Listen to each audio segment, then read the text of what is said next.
All right, everybody. Hello. It's been a while since we've done this, guys. I haven't talked to you in a while. I haven't sat in these chairs in a while, and I haven't She's been very sad. stared at my phone in a while, and I know you all really miss when I do that. But we're back, guys. It's been a little bit of a hiatus with the bye week last week.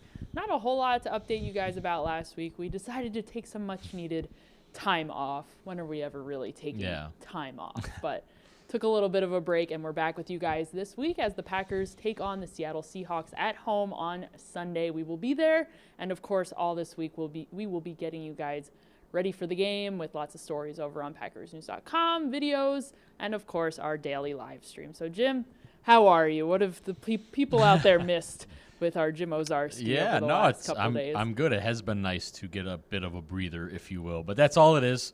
Packers practiced, a couple days last week, practiced, if you will, one day outside. So, they did a little bit of work, same thing today. So I think that's kind of how my weekend was. Yeah, a little bit of work, but, not as much as normal.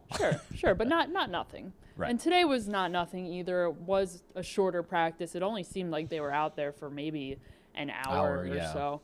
But we do not have the injury report for you guys yet, but we can tell you who did not participate in practice today. So Allen Lazard, wide receiver, Robert Tonyan, Danny Vitale, all three of those guys didn't practice at all. Vitale, I believe, has that been the hamstring? Knee. I knew it was a lower leg situation. So he's been out for quite a bit. He did not play in the final regular season game of the season against the Detroit Lions. I think last week he did say that he was doing better. Yeah, I think his feeling was, if they had played this past weekend, he'd been able to get through it. So I think they're just working through and making sure he's ready to go. Elton Jenkins also not in the building with an illness, which this is the fourth week in a row at least one player has missed time with an illness. So last week the Packers did work, as I said, Thursday, Friday. David Bakhtiari, Mercedes Lewis missed those days with illness.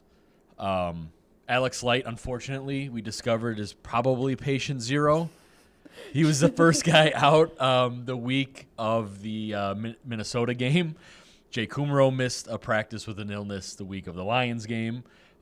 So Matt LaFleur said today it's something that's been going around, and they're just trying to make sure guys are cleaning themselves up and making sure, I thought, Olivia, it was the dad in Matt LaFleur. Like, Matt LaFleur's got small children.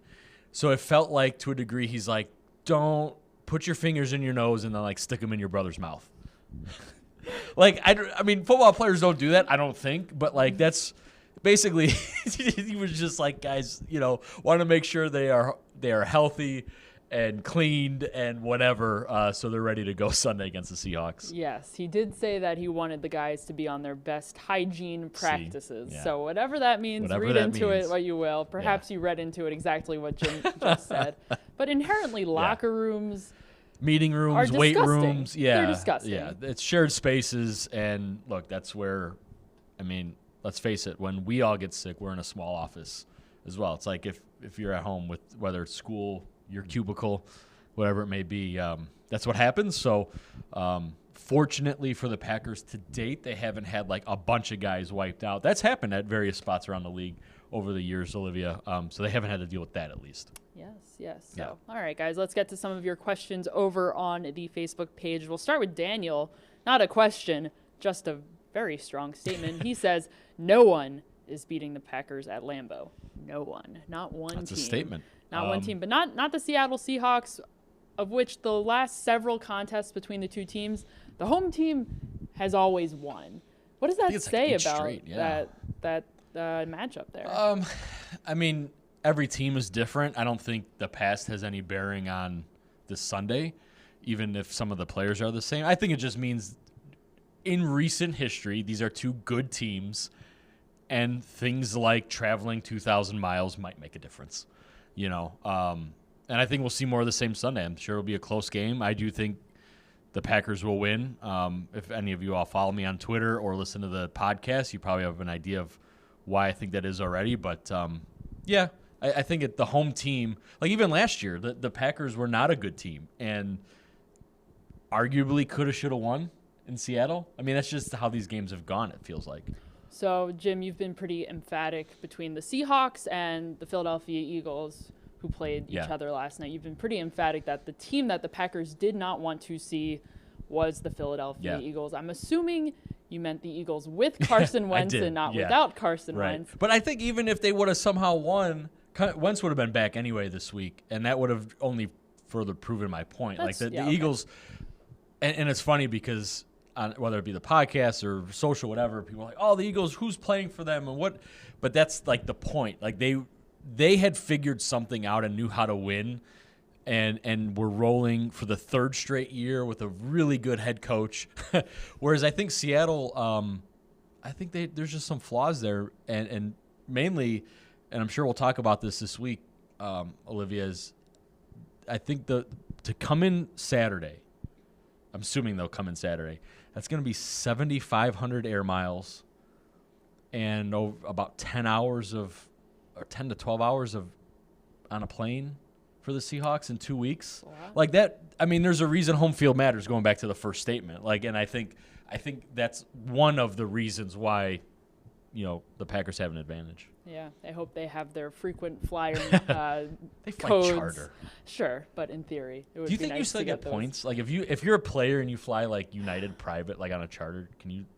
That's a great question, Jim. These are the things we need to find out. This is the reporting that you need to do. Yeah. But that being said, about the Eagles and how far they've managed to come in the playoffs with their 6th and 7th string wide receiver, how unique, how lucky are the Packers to be in the situation that they are in, given the health situation, whatever illness thing going on aside is? How unique is that for this team?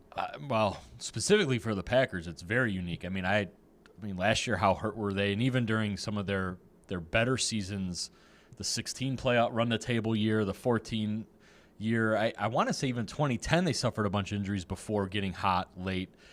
It is rare. It is a bit of luck. I mean, Chicago last year, 12-4 division champions, no one was hurt for them.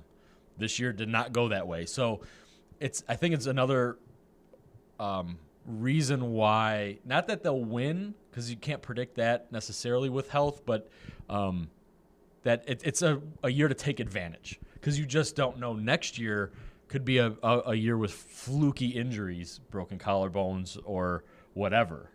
You know what I mean? So you're right. They need to, with their guys healthy, they need to do the best they can with that. Yeah, they may not ever have an opportunity like this again, given the health of the team right now. Speaking of health, we've got some health-related questions from you guys. Jerron wants to know, is Jamaal Williams ready to go for Sunday? He returned to practice this week. I don't know in what capacity. Today's Monday? It was last week. So it was last week. Yeah. Sorry. I'm losing track of what day it is, what day of the week it is. But he did come back last week. We'll see exactly to what extent his participation was, but it seems like the shoulder is not going to be a long-term concern. No, I mean, the fact that he was back on the field now, a day to watch, I guess, will be Thursday. Matt LaFleur said today his plan is to put them in pads Thursday. So trying to get them back in that physical mindset. So we'll see where they feel Williams' shoulder is in that way. So, but yeah, he's been back. And Jeff wants to know, will Raven Green play on Sunday? So Raven Green, although he has been designated to return from IR, he has not officially been activated off IR. He would be the second Packers player to be activated off IR this season if he was, and he's getting there. It sounds like they want to have him back. Realistically, would they legally, whatever the rules, officiating, whatever the NFL brings down upon the Packers, would they allow him to bring him back? And I don't even know if he would really be ready. He's only practiced a couple days. Yeah, so he also returned last week. I think, they only have 52 guys on the roster right now, so I think they could, bring him back. They wouldn't have to cut anybody. Odds are, if they felt he was ready to play and just wanted to make the move, they could do that, and then he would be one of their 7 inactives Sunday. It's hard, man. I mean, the guy hasn't played, he'll practice Thursday in pads. I mean, maybe that'll help answer that question a little more. I just find it hard to believe he can be ready to contribute this Sunday. But I could see it for an NFC Championship game for sure. Tom Silverstein said the very same thing about Ibrahim Campbell when he and then he played like 40 snaps or whatever brought it was, back right? off of PUP, Yeah. and he was not just a special teamer. Right. No. So who knows? But that being said, there is some depth in front of Raven Green with Campbell there now. So they don't have Will that Redmond seems to urgency. be healthier, Yeah, they don't have that urgency. Daniel says if Jamaal Williams is dancing, he will be good. Yes, He's been dancing. He has, certainly. He's always been dancing. John points out that Seattle seems to have a lot of injuries. The Seahawks of early 2019 regular season is not the same team that they are now. They have certainly gone down the depth chart as the season has progressed. Again, another sign just how lucky the Packers have been with the injury situation. Yeah, I mean, just the fact that they had to go get Marshawn Lynch out of Toronto and back from behind the bar in Oakland, right? And then Robert Turbin. I don't even know where Robert Turbin was. I mean, so that's what's happening with the running back situation. The receivers are generally healthy. I mean, at this point, Russell Wilson's had those guys. I mean, Lockett, DK Metcalf have been there all year. But yeah, on defense, their best player, Jadeveon Clowney, is dealing with a sports hernia or a core. He's going to have surgery. So, yeah, they're kind of limping in as well. And again, that just shows how lucky the Packers are. And to me, Olivia, that means Green Bay should try to be physical, try to take it to a banged-up Seattle team. Not that the Seahawks will give up by any means, but, look, it's going to be 25 degrees and cold, and everything hurts more like that, Where do you think the attrition on the Seahawks side has hurt them the most? Which areas do you think the Packers can abuse? It is on offense.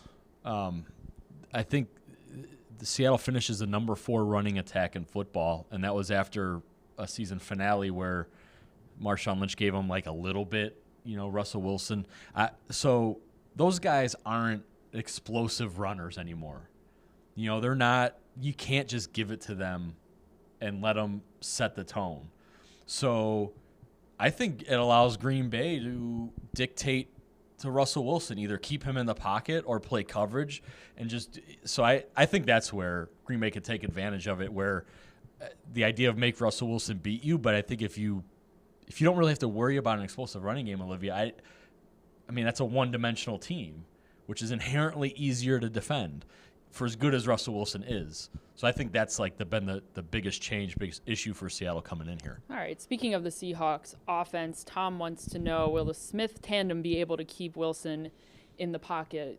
You have been formulating some observations about the Smiths, namely Za'Darius. What has Mike Pettin been doing with them as of late that may help when it comes to containing Russell Wilson? Yeah, I mean, the roving Za'Darius package, the Z package, is they debuted it against San Francisco, worked, and then they've run it out there a bunch the last 5 weeks. And I don't think there's any coincidence or lack thereof of why they've been better against the run and against the pass a little bit by moving him around. And what'll be interesting with that, Olivia, is Russell Wilson can extend plays. If you just rush the edges, he's going to step up and run. So I think it's I'm curious to see how Mike Pettin designs his rush scheme.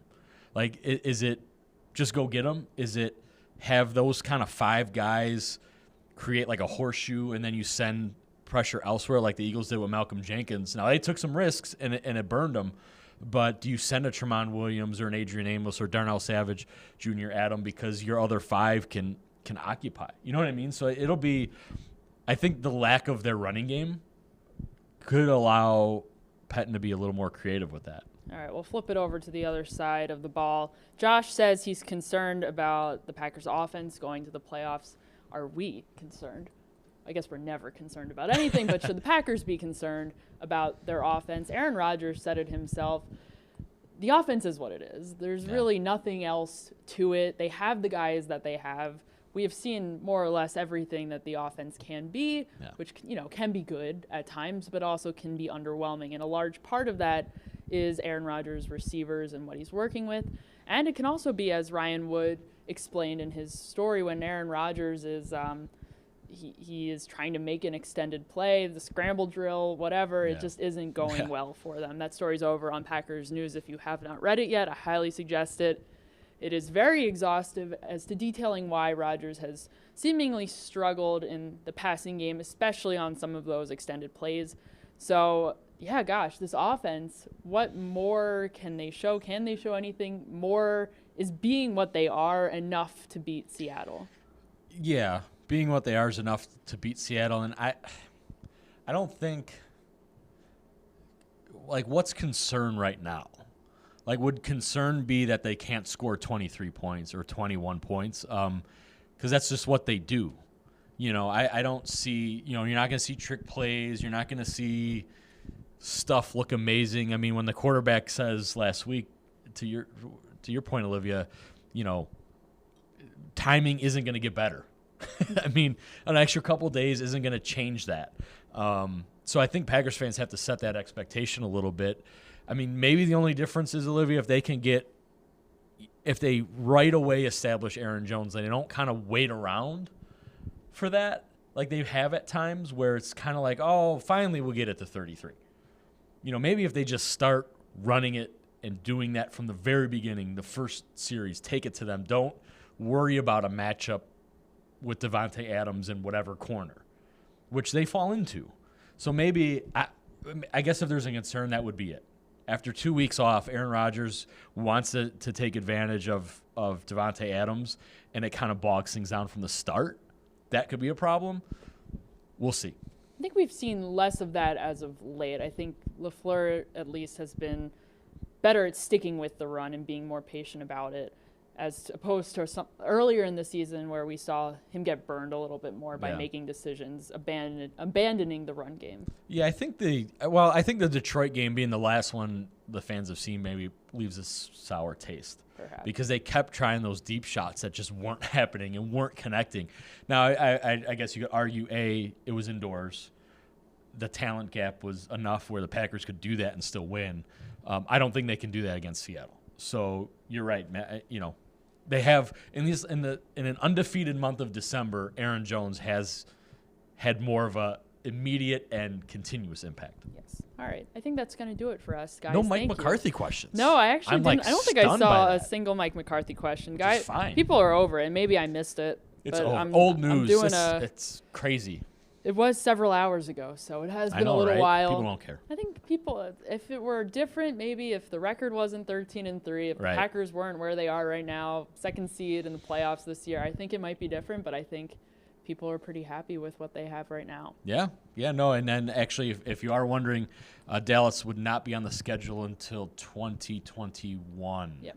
So unless they were to meet in the playoffs next year or perhaps the preseason, you know, something to watch from afar. Who knows? Yeah. Who knows? I saw Tom Silverstein was brainstorming a little, thinking that maybe the Packers and the Cowboys could do a joint practice in the preseason. I don't think Mike McCarthy was very big on joint practice things. No, he was not. I can't see him wanting to willingly create a circus. No. Right? You know what I mean? Like that would be, although the quarterback here might find that interesting. Maybe he would do that. You know? I don't know. I'm just thinking of, there was a lot of attention just with the Texans as it was with J.J. Watt coming back, and that was the Texans. So imagine what it would be if McCarthy came. Yeah. Wow. Well, we'll probably never know. But send your emails and letters to Mark Murphy and Matt LaFleur. Yes, maybe if you're loud enough, maybe he'll listen to you. Probably not. But let me know if you do it and if you hear anything back. All right, guys, that's going to do it here for us today. Make sure you're checking out PackersNews.com for all of your Packers news. Follow us on all of our social media platforms so you guys stay up to date with everything happening, especially this week. It's going to be a busy week. Lots of news coming out. I'm sure we'll have lots to share with you. We will be back later this week on Wednesday because tomorrow is off for the Packers. So we'll be back on Wednesday to talk to you guys and take any more questions. Maybe if you have a Mike McCarthy question by then.